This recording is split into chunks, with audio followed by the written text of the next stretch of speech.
与美国断交却和中国友好的5个国家。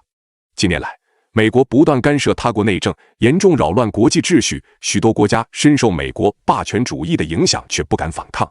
不过有几个国家却比较硬气，不仅敢于和美国对抗，甚至直接选择了断交。那么这些国家都有谁呢？如果说有哪个国家和美国关系最差，那么伊朗肯定是数一数二的。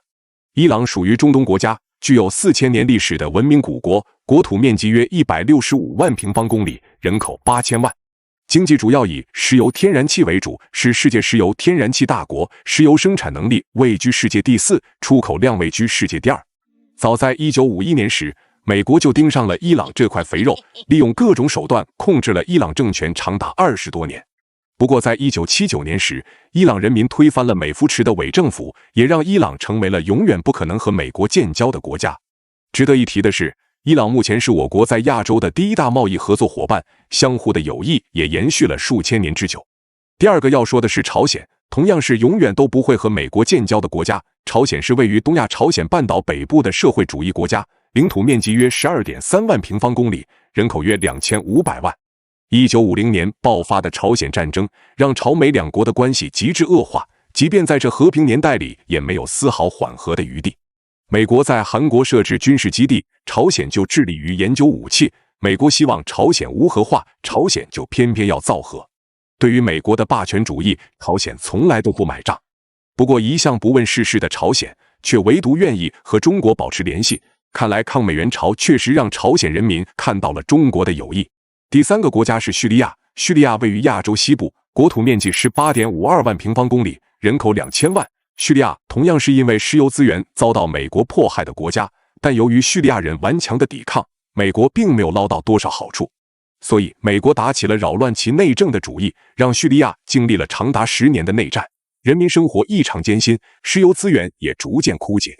有趣的是，即便叙利亚国内战乱不断，但依然希望能与中国保持友好的外交关系。第4个就是处于美国后花园位置的委内瑞拉，总面积约91.6万平方公里，人口约为3000多万。可以看到委内瑞拉地理位置非常不错。另外，委内瑞拉也是石油产量大国，石油储量在南美洲排第1。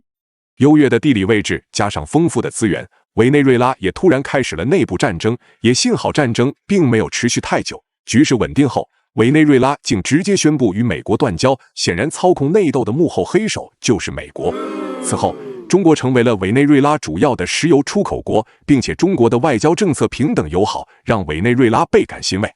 最后一个国家就是巴勒斯坦，位于中东和亚洲西部的一个国家，国土面积约6000平方公里，人口约1350万。巴勒斯坦属于中东国家，但却并不富裕，反而常年战乱，与以色列之间的冲突持续了数十年之久。这也让美国有了插手的借口，打着世界执法者的旗号前来调和，但划分领土时却有意偏向于以色列，导致巴勒斯坦当场就和美国断交。事实上，巴勒斯坦独立时美国就千方百计的阻挠，建国后美国也始终不承认巴勒斯坦这个国家。而中国是最早承认巴勒斯坦独立的国家，并一如既往的支持巴勒斯坦建立有完全主权的国家，仅仅这一点对于巴勒斯坦来说都是极为重要的。当然，深受美国霸权主义影响的国家还有很多，而这5个国家是到了忍无可忍的地步才选择断交的。反观中国，中国始终站在独立自主与和平发展的立场上，只有秉承平等互利的原则，才能与各国建立起长久稳定的友谊。